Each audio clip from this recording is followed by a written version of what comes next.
آدرس دفتری جایی دارین یا اینکه نه؟ بله آدرس رو خدمتتون پیامک میکنم، تشریف بیارین، در خدمتتونم.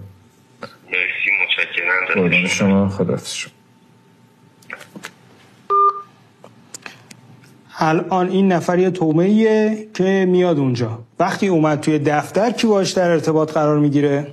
اونجا رو خودت انجام میدی یا بازم پرسنل انجام میدن، صحبت میکنن و در نهایت واسه قراردادشون میان پیش ما. مثلا نهایی شد میگن که شما باید تشریف ببرید پیش مدیر. بله. ایشون قرارداد نهایی رو با شما امضا میکنه. درست.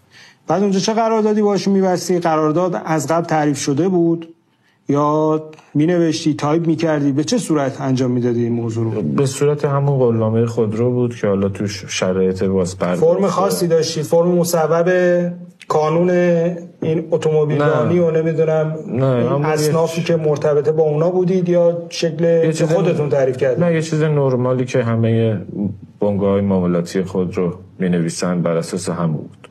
اینو از کجا تهیه کرده بودی؟